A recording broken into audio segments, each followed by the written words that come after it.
ever notice how sometimes the most powerful and influential people in the world, the ones literally shaping our future, can have the most radically opposing views on the most fundamental things? It's fascinating, isn't it? Something that's really caught my attention lately, and I think we need to talk about it, is this story that emerged from the electric vehicle world, but honestly go way beyond cars or batteries. It's about vision, about betting big, and about who truly understands what's coming next. So picture the scene. On one side, you have Elon Musk, the guy who's become synonymous with Tesla, with rockets, with X, formerly Twitter, with everything disruptive and for many a genius. On the other side, you have Robin Zhang. Now, his name might not be as familiar to most people, but in the world of energy and electric vehicles, he is an absolute titan. He's the CEO of CATL, a Chinese company that, to put it in perspective, is the largest EV battery manufacturer on the planet. They are the silent giants powering a huge chunk of the EV revolution. And what happens when these two meet?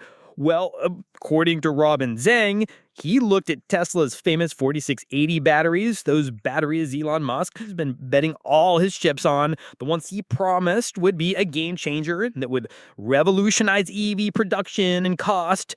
And he said, without mincing words, that they are doomed to fail. He went even further, stating they will never succeed.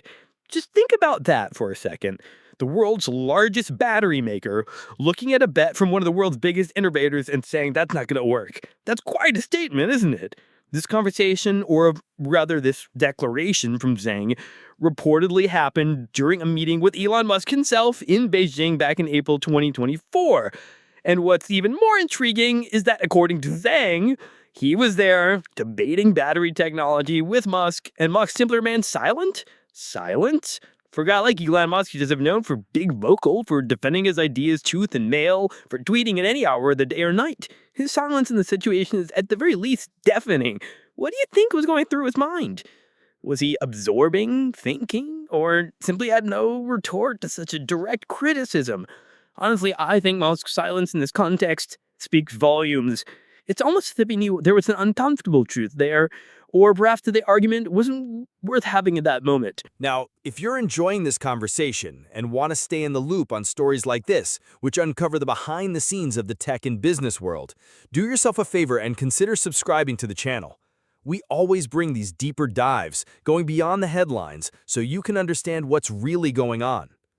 Back to Robin Zhang.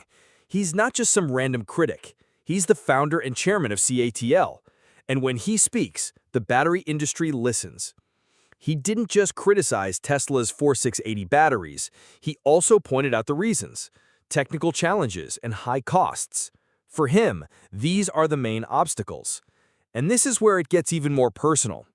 Zhang was blunt, saying that Elon Musk, quote, doesn't know how to make a battery. He argued that Musk's expertise lies in chips, software, hardware, and mechanical engineering, but not in electrochemistry. That's a pretty heavy accusation, isn't it? It's like saying a renowned chef can design an incredible restaurant, but can't actually cook. And to some extent, there's truth to that. Elon Musk is a visionary, a systems engineer, an entrepreneur who can gather talent and resources to build things that seem impossible. He's brilliant at identifying bottlenecks, optimizing processes, and creating a grand vision. But does he truly understand the complex chemistry happening inside a battery cell? Zhang, who lives and breathes this chemistry every single day, seems to seriously doubt it. And in my view, this is a criticism we need to take seriously. It's not a gratuitous personal attack. It's an assessment from an industry expert about the depth of a competitor's technical knowledge. Think about it. CATL is the company that supplies batteries to Tesla, especially for the vehicles manufactured in China using their lithium iron phosphate or LFP batteries. So Zhang isn't speaking from the outside. He's speaking as a partner, a supplier, and a competitor who knows Tesla inside and out. It's almost like a parent watching their child try something they know won't work, but the child insists. There's a fascinating complexity to this relationship. They're business partners, but also rivals in terms of technological vision. Despite all these scathing criticisms from Zhang, Tesla, for its part, isn't standing still. They've announced significant production of 4680 cells, reaching 100 million units by September 2024, and continue to expand their production facilities. This leads us to an interesting question. Who's right? Is Zhang being overly skeptical, or is Tesla being overly optimistic? Or could both be right, but on different timelines or with different metrics of success? This is where my opinion comes in more strongly. I believe Elon Musk has an undeniable ability to force innovation. He sets goals that seem impossible, deadlines that are unrealistic, and this, somehow, pushes his teams to achieve things that might otherwise never be achieved. Zhang himself acknowledged this, pointing out that Musk has a tendency to overpromise on timelines, which he considers a tactic to push his team. And honestly, we see this repeatedly with Tesla and Musk's other ventures. Remember full self-driving being next year for years, or the Cybertruck production? He sets the bar incredibly high, and even if he doesn't hit 100% of what he promised, he usually gets to 70, 80%, and that's already more than most companies achieve. But here's the rub.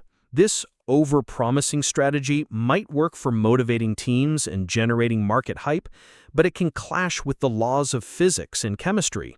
And that's where Robin Zhang, with his deep expertise in electrochemistry, steps in.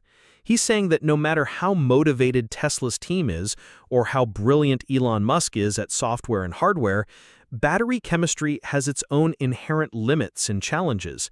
You can't just wish a battery to be cheaper and more efficient if the fundamental science behind it doesn't allow for it, or if the costs of mass production are prohibitive. Think of the analogy of building a house. Elon Musk is the visionary architect who designs a futuristic mansion with incredible technologies. He's great at thinking about aesthetics, overall functionality, and how everything connects. But Robin Zhang is the structural engineer, the materials expert, who looks at the design and says, look, that beam won't support the weight of that roof, and the cost of that material you specified is simply unfeasible for building 1,000 houses a day. Both are essential, but their perspectives are fundamentally different. What makes me ponder is Tesla, by betting so heavily on the 4680s, underestimating the complexity of mass-producing such a new and ambitious battery technology? The idea behind the 4680s, a larger format with a tabless design that promises lower internal resistance and more power, is, on paper, brilliant. But the leap from the lab to consistent, cost-effective mass production is a chasm that many innovations fail to cross. And CATL, which already dominates mass battery production on a scale Tesla can only dream of, has a very clear understanding of these challenges. We live in an era where narrative often trumps reality. Elon Musk is a master at creating powerful narratives. He sells dreams, and people buy them. But at the end of the day, physics and economics have the final say. If the 4680s can't be produced in sufficient volume with the promised quality and cost, then yes, Zhang's vision might come to fruition. And there's another point that intrigues me. Tesla uses CATL's LFP batteries in many of its cars, especially the Model 3 and Model Y manufactured in China. These are cheaper, safer batteries with a longer cycle life, albeit with lower energy density.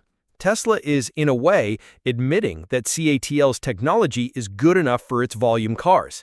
So why this insistence on the 4680s for higher-end models like the Cybertruck and the Texas-made Model Y? Is it a matter of control, of pride, of wanting to have their own technology to avoid reliance on external suppliers? I believe it's a mix of all of these. Tesla wants to be self-sufficient, and having its own battery production is a crucial step towards that.